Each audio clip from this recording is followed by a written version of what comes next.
So we talked about complex, the mitochondrial electron transport there, taking the electron from complex 1 and complex 2 to carrying it to complex 3. And that molecule that carries it is called coenzyme Q10, otherwise known as ubiquinone or ubiquinol, depending upon whether it's oxidized or reduced. So we make coenzyme Q10 from acetyl-CoA, which is that part in the Krebs cycle. Okay, so it's the activated form fundamentally of vitamin B5. And it's quite a number of different enzyme pathways. So we can see we actually need ATP in this pathway to donate the phosphate group. We need B3 and ATPase, and we need magnesium. And this pathway here leads to farnesyl phosphate. So there's about 5 different equations in here. And one of those is the hydroxymethylglutaryl-CoA reductase pathway, otherwise known as the HMG-CoA reductase pathway, which is what is blocked by statin drugs. So it's here that statin drugs will inhibit this. So as a result, we don't produce enough, or they don't produce enough farnesyl phosphate. Now, farnesyl phosphate will then go on to produce cholesterol. So this is the pharmaceutical approach to blocking you from making so much cholesterol. So remember, cholesterol is actually made from acetyl-CoA. But here, farnesyl phosphate goes on here to make CoQ10. And to do this, we need a molecule of tyrosine, the amino acid tyrosine. We need a methyl donor, which is S-adenosylmethionine, P5P or B6, vitamin C, and oxygen. So CoQ10 is the important substance in the mitochondria, or in the membranes, to carry the electron from one complex to the next. So if you block this enzyme here, inhibit it with statin drugs, you decrease the farnesyl phosphate, which is the common denominator to making cholesterol, and CoQ10. So you'll lower your cholesterol, but you'll also lower your CoQ10, which is why they suggest, or mostly the pharmaceuticals don't suggest, but everybody else suggests, that if you are on statin drugs, that you take CoQ10 as well. So for every 10 milligrams or so of statin, you need at least 30 milligrams of CoQ10 to counteract this effect, because this is such an important compound in the production of energy. So you will get fatigue if you take statins, and this is one of the reasons why people get so many reactions to statins if they don't take the CoQ10, because they're decreasing their CoQ10, so their energy drops down. So you may not die less likely to die from a heart attack because you thinned your cholesterol out, but you're more likely to get cardiac myopathy, in other words, heart failure, because the heart is the busiest muscle in the body, and if you haven't got the CoQ10, you can't produce the energy. So heart failure or myopathy always responds, or tends to respond very well, to CoQ10. So anybody who's chronically tired and shows up to CoQ10, then you need to supplement it. So the oxidized form of CoQ10 is ubiquinone, and the reduced form is called ubiquinol. And these two just interchange with each other. It's a fat-soluble substance, so it's best to take CoQ10 with an oil. Okay? So you could pop the capsule in, you could swallow a teaspoon of good quality oil with the CoQ10. It's fat-soluble, it is present in most eukaryotic cells, in other words, most human cells, primarily in the mitochondria. It's a component of the electron transport. As we said, it participates in aerobic cellular respiration, which generates ATP. 95% of the human body's energy is generated this way. Therefore, those organs with the highest energy requirements, such as the brain, heart, liver, kidneys, have the highest CoQ10 concentrations. There's 3 redox states, in other words, fully oxidized and fully reduced, and the ubiquinone, which is the one in the middle.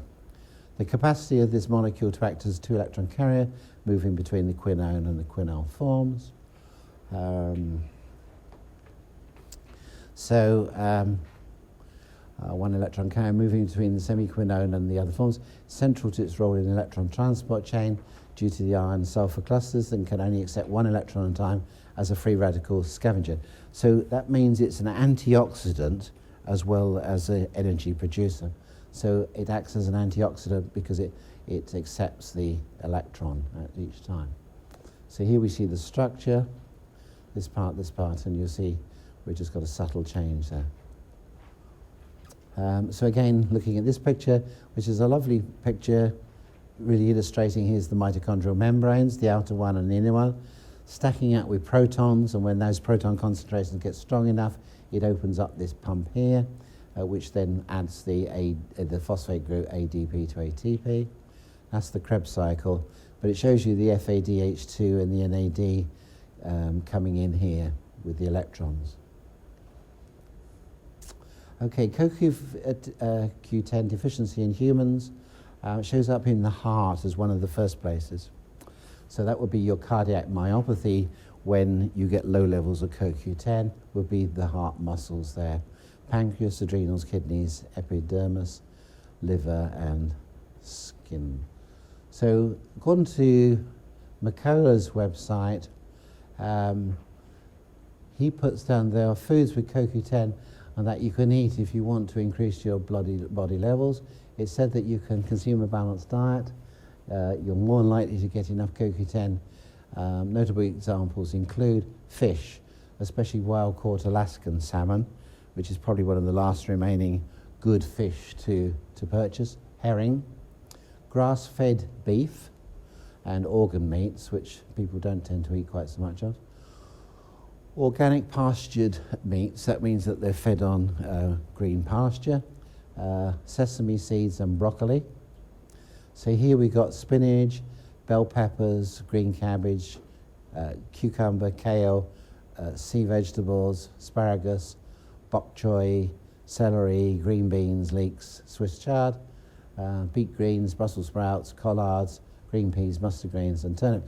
So all those are sort of good things for us anyway, aren't they? They're all the good cruciferous and root vegetables here. But anybody know commercially where CoQ10 is made from? And this is really quite an interesting derivation, because CoQ10 in a sense is in the mitochondria, and only really aerobic beings, if you like, have CoQ10. So you wouldn't expect somebody who doesn't have mitochondria to produce CoQ10. But the richest source of CoQ10 commercially is tobacco. So they grow tobacco largely to nowadays, not just to smoke, but also for the CoQ10. So the tobacco, this CoQ10 that you get as your capsule is actually refined from tobacco.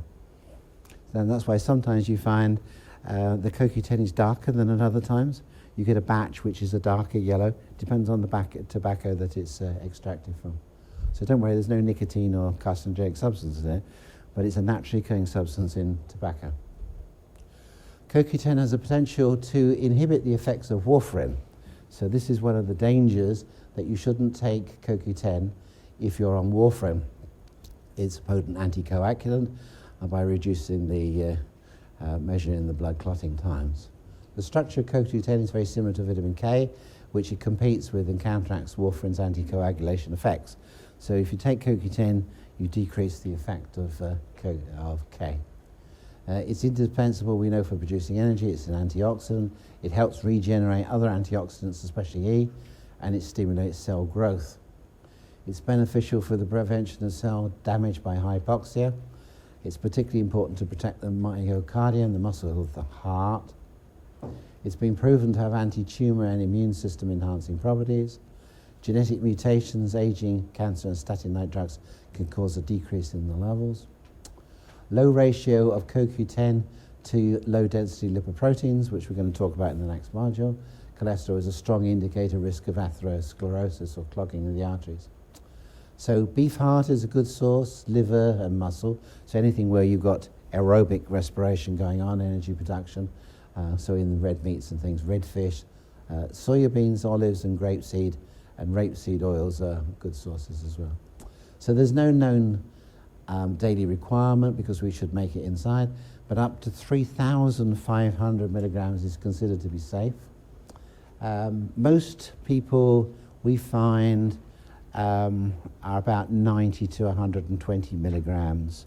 Sometimes it's higher. I've had 250. I've never had anybody go higher than that as required. But usually most average is 90 to 120 milligrams. So now we're going to introduce a couple of syndromes related to imbalances in our blood glucose levels. And one of them, which has slowly gathered pace over the last probably 20 years, is this thing called metabolic syndrome. So metabolic syndrome is a central obesity, usually high blood pressure, high blood sugar, high serum triglycerides, and low levels of high-density lipoprotein, the HDL. So the HDL is the level of the so-called good cholesterol. HDL is what takes old cholesterol from the cell membranes, transports it to the liver, where it's metabolized and comes out as bile, converted into bile. The low-density lipoprotein is the one that takes cholesterol to the cells. So in a sense, low density is good as well, because we need cholesterol in the cells to give the strength to the cell membranes, to the rigidity, if you like, but not too rigid to the cell membranes. Otherwise, our cells would be like amoebas and would just float all over the place. So we need cholesterol, but on the other hand, we don't want it too high. But the real problem with cholesterol is not cholesterol as such, it's when it becomes oxidized. In other words, oxidation of cholesterol is the issue, and the oxidation or the rancidity of cholesterol makes it hard. So it turns from being oily-like, if you like, into like candle wax, so it thickens up the cell membrane and makes them less permeable. So metabolic syndrome is a clustering of at least 3 of the following medical conditions: central obesity, high blood pressure, high blood sugar, high serum triglycerides, and low serum high-density lipoprotein. So that would be the general sort of main picture with at least 3 of those. It's associated with the risk of developing cardiovascular disease, and which could go on then to become high insulin, high glucose, which would be type 2 diabetes. Insulin resistance, in other words, the inability for insulin to actually get into the cell to help carry the glucose into the cell. Metabolic syndrome and pre-diabetes are closely related to one another and have overlapping aspects. So insulin resistance means we can't get it. That would be the precursor to type 2 diabetes. The metabolic syndrome with all the conditions there and pre-diabetes are all really part of the same thing. The most important risk factors are stress, diet, particularly sugar-sweetened beverages consumption. So there's an awful lot on the news and press about sugar beverages and things at the moment, isn't there, particularly with children. Genetics, aging, sedentary behavior, or low physical activity. A disrupted chronobiological sleep. In other words, if you get disrupted sleep, this isn't good for the system either. Mood disorders, psychotropic medication use, and excessive alcohol. So a number of markers of systemic inflammation, including C-reactive protein, are often increased. So there's a background inflammatory disorder, as are fibrinogens, so it increases the risk of clotting. Interleukin-6, which is a pro-inflammatory cytokine. Tumor necrosis factor, similarly, and increased uric acid levels caused by high fructose. So fructose is that sugar, if you remember, half of that production of sucrose. So when sucrose splits up, it gives one molecule of glucose and one of fructose. But if you have high fructose corn syrup, particularly in everything, which is very popular in America, you predispose a lot to these conditions. We don't use in the UK high fructose corn syrup anywhere near the same amount.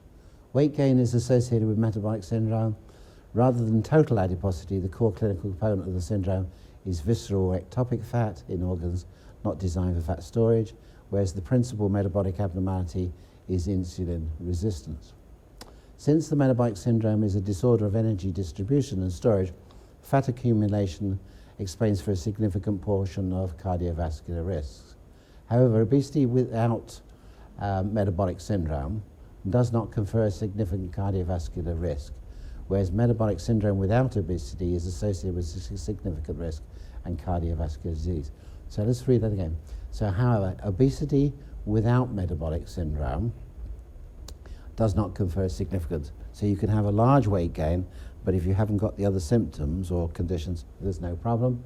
whereas metabolic syndrome, in other words, you've got the high blood pressure, etc., without the obesity is associated with significant risk. Now, this is the bit we introduced, I think, on the last module, GGT. Is this in your notes? Yes, okay.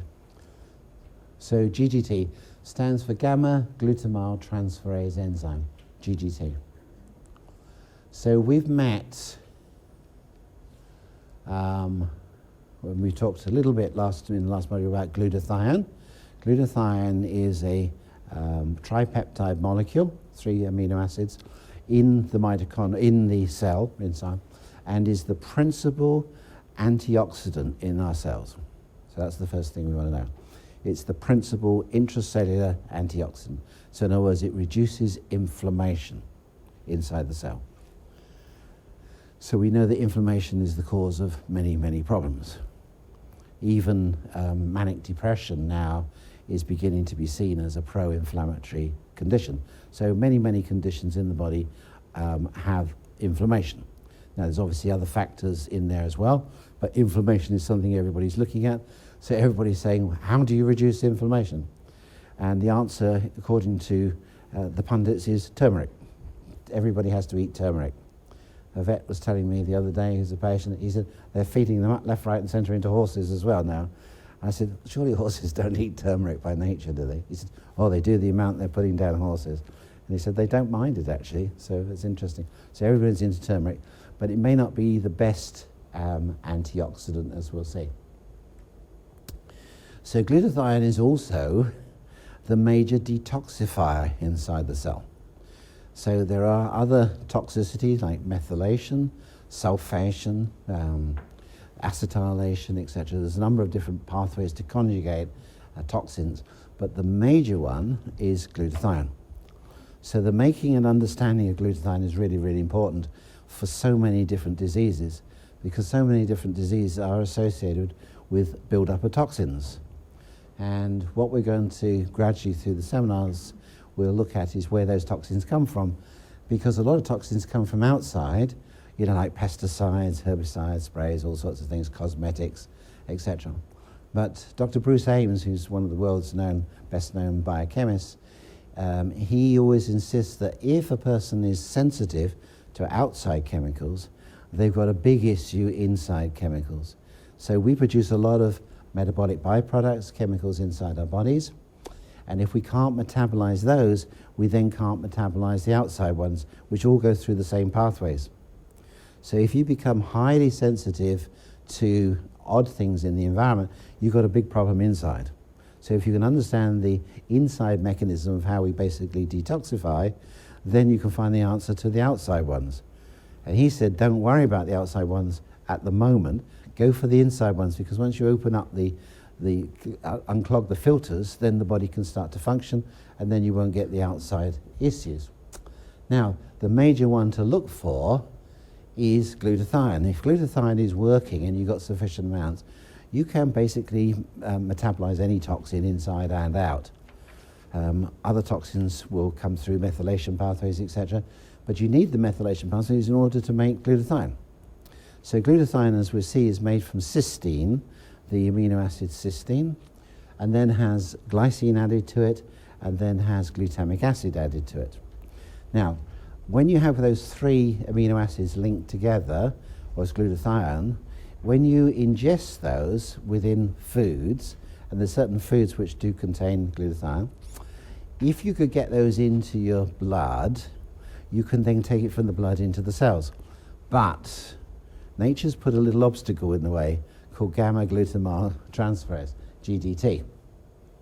Now this enzyme sits on the lining of the intestine and has now been discovered to be in many other tissues in the body as well.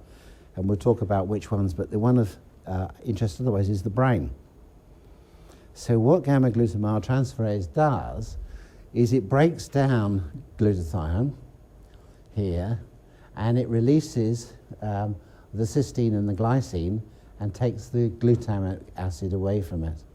So in other words, it splits up the molecule.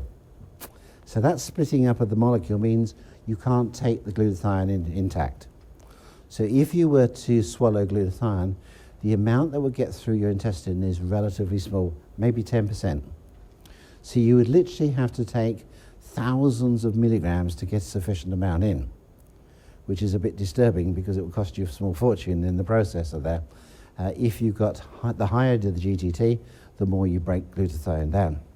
So we need to look at the factors that create high GGT, because this is the major cause of low levels of glutathione, is you're using it up because you've got high levels of GGT, so you're not able to get it in. And if you can't get it in the intestines, you probably can't get it in the brain. Now, one thing we've learned over the years is that Parkinson's patients tend to respond to intravenous glutathione. So when they're having intravenous glutathione, they feel a lot better and they can move and a lot of the problems disappear, but they have to continue to have it because once it's worn off, all the symptoms come back. So it's not a cure, but it's a waste of time taking glutathione because it doesn't get into them. Okay? So glutathione, we found, activates the conversion of L-DOPA into dopamine. This glutathione is a principal stimulant there. There's lots of other pathways it works in, but glutathione actually stimulates the conversion of L-DOPA into dopamine. So this is why if you bypass the gut with an injection, they can produce the dopamine and they feel much better because for the short period of time with that.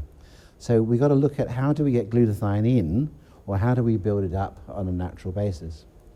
So GGT is present in the cell membranes of many tissues, including the kidneys, the bile duct, the pancreas, the gallbladder, the spleen, the heart, the brain, and the seminal vesicles. So we've got a lot of tissues here where we have GGT. It's involved in the transfer of amino acids across the cell membrane because it splits the glutathione, and it is involved with leukotriene metabolism. So to prevent leukotrienes, which we're going to look at tomorrow in the next module, which are very, very pro-inflammatory chemicals made from the prostanoids, glutathione is one of those that inhibits the conversion of arachidonic acid into leukotrienes. So this would mean that high GGT will stimulate inflammation. It'll drive the inflammatory process. It's also involved in the glutathione metabolism by transferring the glutamic or the glutamate moiety to a variety of acceptor molecules, including water, certain L-amino acids and peptides, leaving the cysteine product to preserve the intracellular homeostatic oxidative stress. Elevated serum GGT activity can be found in diseases of the liver, biliary system and pancreas. In this respect, it's similar to alkaline phosphatase in detecting disease of the biliary tract. Slightly elevated levels of GGT have also been found to correlate with cardiovascular diseases and is under active investigation as a cardiovascular risk marker. So GGT, in fact, accumulates in atherosclerotic plaques. So atherosclerotic plaques are what hardens the arteries, basically, and are very often associated with calcification, and we'll look at those tomorrow. Elevated GGT may be related to specific pathologies such as metabolic syndrome, alcohol addiction, chronic liver disease. Now, high body mass index is associated with type 2 diabetes only in people with high serum GGT. Okay, so as I said, you can have a high body mass index and you won't necessarily have a type 2 diabetic tendency unless you've got high GGT. So high GGT seems to be a pretty good marker for a lot of different organ diseases. So it's high in alcohol abuse, drugs like barbiturates, non-steroid anti-inflammatories. Well, almost half the world take non-steroid anti-inflammatories, don't they? Aspirin, including aspirin. St. John's wort. It's one of the dangers of St. John's wort, of taking it too much if you've got GGT. Biliary, liver and pancreatic disease, cardiovascular atherosclerosis, metabolic syndrome, high body mass index, as we said. Advanced glycation end products. What this means is they're proteins in the body or lipids that become glycated. In other words, they have an addition of a sugar, which is usually glucose or galactose, and it usually attaches to the lysine molecule of proteins. So basically it's the aging process or Maillard or browning reaction. So you get this when you put a rice pudding in the oven, and then you get that browning on the top of the skin of the rice pudding and or the custard, and that's advanced glycation end products. They can be a factor in aging and in the development of worsening many degenerative diseases, such as diabetes, atherosclerosis, chronic kidney disease, Alzheimer's disease. They also to play a causative role in vascular complications in diabetes.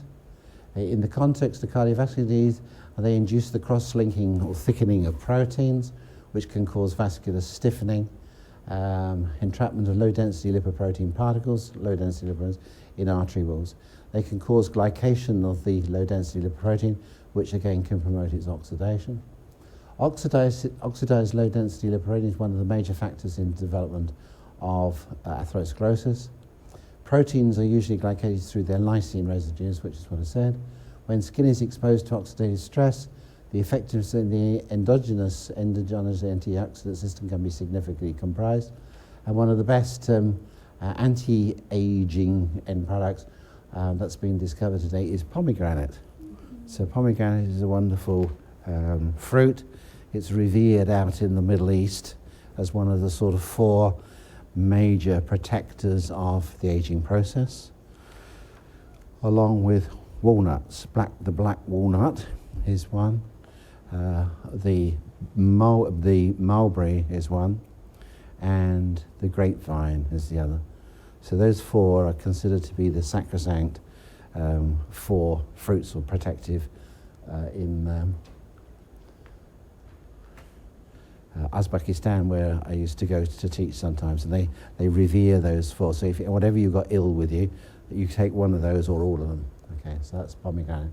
So it has a high level of polyphenolics, which help as antioxidants against reactive oxygen species.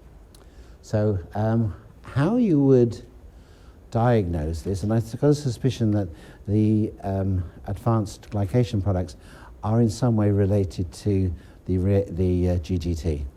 So I think there's a link up that if you get your GGT and you get your glutathione up, you will protect against these oxidation processes anyway.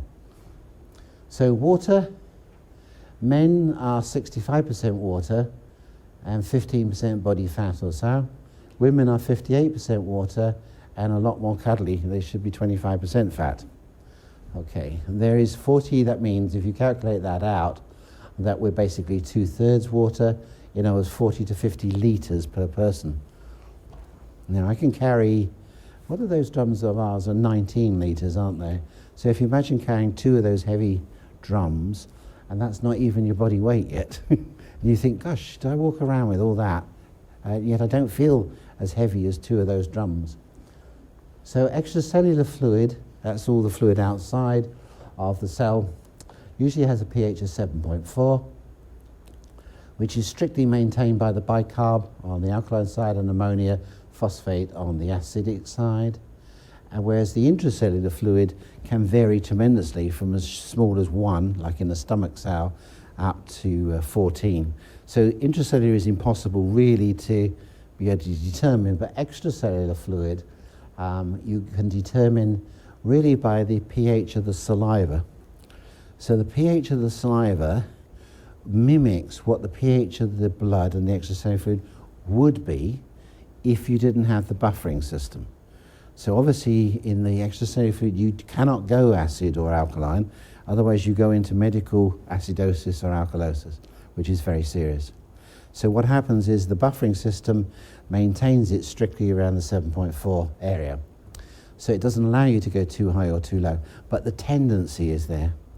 Now, when Harold Hawkins wrote his book, Dental Side, on dental caries and things back in the 1940s, it was generally considered 1/3 of people, their saliva was too acid, 1/3 was too alkaline, and the 1/3 was in the middle at 7.4. Nowadays, 90% is acid. You very rarely find an alkaline pH. Some people, when I put the pH in there, have a pH of 4.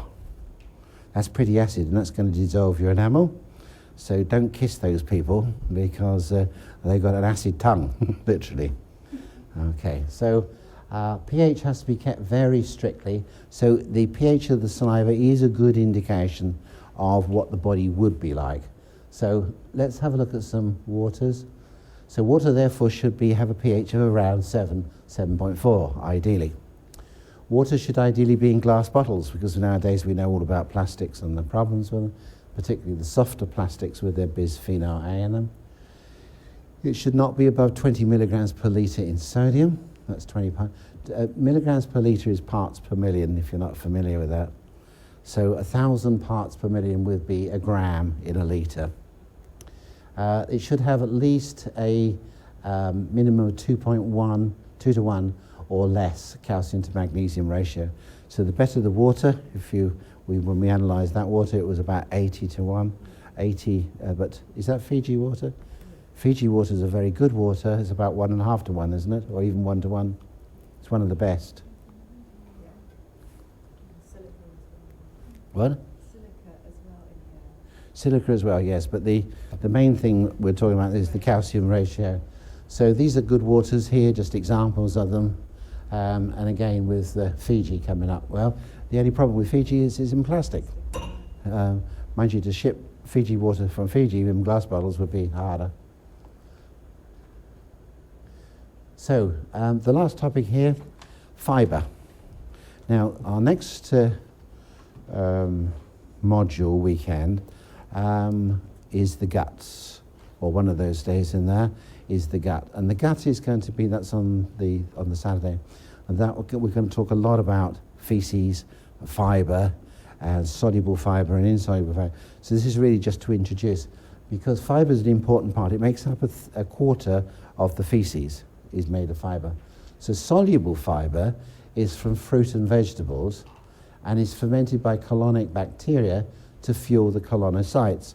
So this is the cells that line the colon or the large intestine, and these are largely fed by short-chain fatty acids which occur by the fermentation of soluble fibre from fruit and vegetables or from inulin. This inulin is used for this purpose. So this would be root crops, and we'll go into this in detail at that particular module. So soluble fibre is something which is worked on by bacteria, whereas insoluble fibre is from the bran of cereals and helps form most of the bulk, what they used to call fibre or roughage. So this is from the bran, the outer part of the grains. So this would be the bran from cereals, but it could include other things like psyllium. It doesn't have to be necessarily wheat. It could be oats. Buckwheat is a good source as well. Psyllium, as I say, if you're sensitive to grains, as an alternative. So it helps to form feces. Maybe a quarter of feces is made of insoluble fibre, along with a quarter would be bacteria, a quarter water, and a quarter mucus. The great thing about insoluble fibre is it absorbs bile. So when we pump the bile out, as we'll see in the next module tomorrow, it goes into the intestine, it emulsifies oils, but 90% of bile gets reabsorbed further down in the intestine, and so it just recycles. So bile is made from old oxidized cholesterol, so basically it just goes round and round and round. So the more you can absorb the bile and pass it out in the feces, the better. So this is the advantage of insoluble fibre, reduces the recycling of bile, so your cholesterol level goes down. This is why porridge oats is very good. Anything oat bran is good, perhaps less abrasive than wheat bran, but anything that absorbs that bile will help get that cholesterol down. So now we know that we want to spin the Krebs cycle more. We want to supplement the people with vitamin D if they've got high cholesterol and put them on a higher fibre diet.